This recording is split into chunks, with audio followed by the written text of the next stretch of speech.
dans l'évangile de Thomas, les disciples demandent à Jésus, à leur maître, qui les enseigne donc, quand accéderons-nous à la royauté? Quand régnerons-nous sur l'univers, autrement dit? Il leur répond, quand vous aurez fait d'un œil 2 yeux, à savoir l'œil psychique, l'intelligence, renouvelée par la partie inconsciente de celle-ci, par ses sources vives. Eh bien, nous partons de là pour étudier le phénomène capital de la vision ambiante. C'est une découverte qui a été faite il y a une douzaine d'années, 12-15 ans ou plus, et qui est la suivante. Lorsque l'œil fixe un paysage, il représente un appareil de photo à prise de vue normale. Mais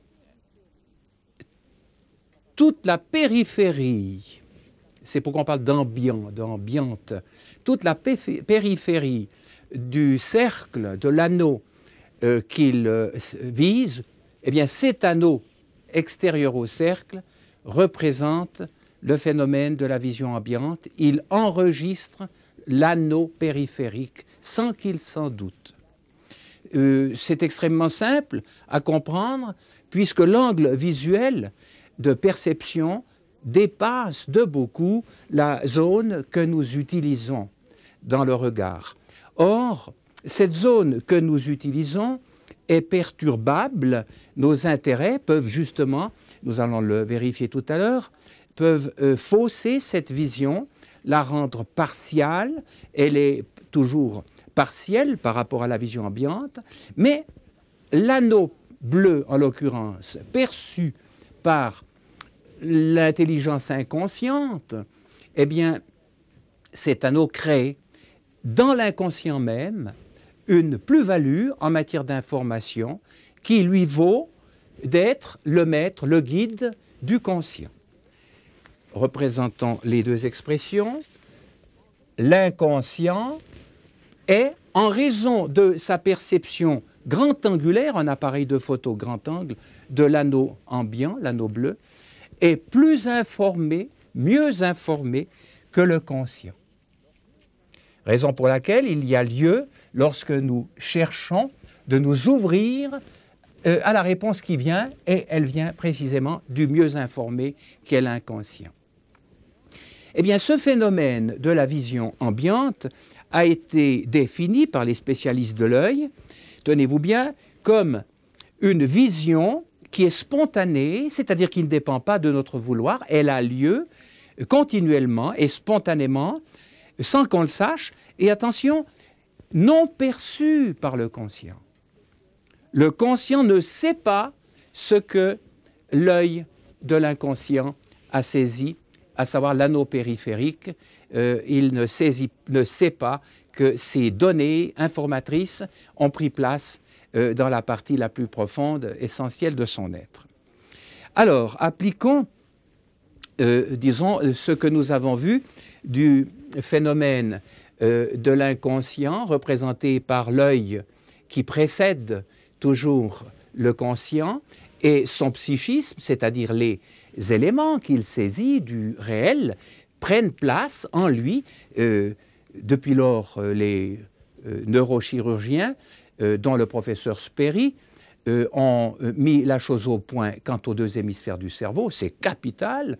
Le professeur Sperry, qui a reçu le prix Nobel l'an dernier, en automne dernier pour ses recherches et ses travaux, eh bien, précise bien, et il a l'accord de tous les spécialistes aujourd'hui, que l'inconscient en question a sa propre mémoire. Eh bien, cette mémorisation, c'est une incorporation, c'est un corps, une psyché, comme Jésus le déclare, une psyché qui est plus riche que la nôtre. Et il nous dit, vous n'avez pas la vie en vous-même si vous ne mangez la chair, le contenu de cette psyché, de cette mémorisation, et si vous n'absorbez ce qui circule encore de vivant en elle, de vivifiant, à savoir son sang. Il y a donc lieu de faire coïncider la vision petit angle qui est la vision volontaire avec la vision grand angulaire qui est celle de l'inconscient. Alors voilà, nous avons représenté ici un individu qui regarde un paysage. Ce qu'il voit de ce paysage est en couleur, un être, disons, une fraction d'un sapin, des montagnes. Il n'a pas vu qu'il y a là un nuage, mais son inconscient le saisit et il ne s'en doute pas. Tout irait bien si on en restait là. Il n'y aurait pas de problème parce que la relation ne serait pas perturbée, il y aurait passage des informations supplémentaires de l'inconscient dans le conscient, sans autre. Il faut ajouter que cet inconscient, percevant les faits, les données indépendamment de notre vouloir, spontané et non perçu par nous, travaille de manière, par définition objective, il est donc véritablement notre informateur essentiel par opposition à notre conscient qui peut être perturbé comme nous allons le voir.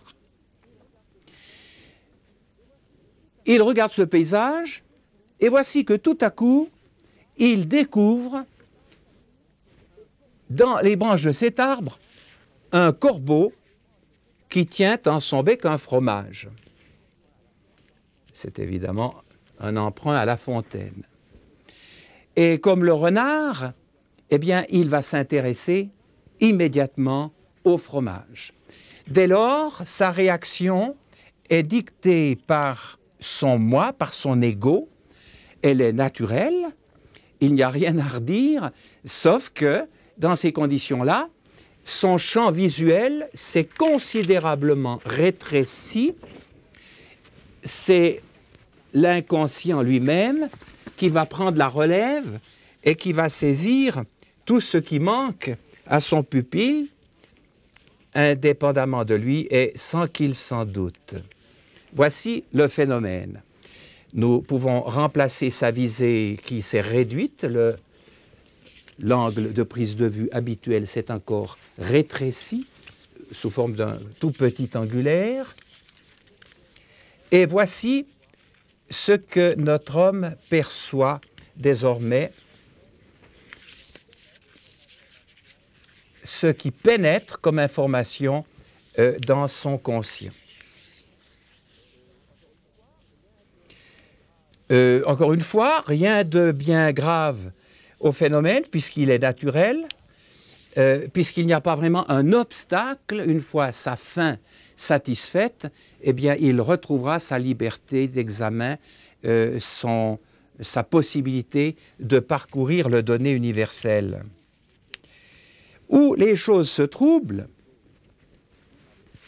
son ego avait pris le dessus ici.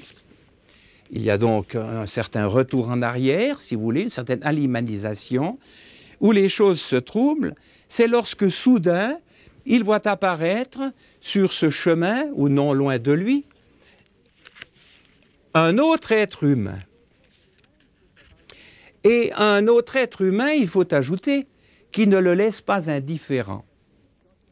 Puisque, encore une fois, quand il se trouve en tant qu'homme devant une femme, eh bien, il cherchera à lui plaire, si possible, pour que, loin de le fuir, elle s'approche de lui, etc. Désormais, l'égocentrisme se transforme, puisque le souci de la lumière a été totalement éclipsé, l'égocentrisme se transforme ici en un sociocentrisme.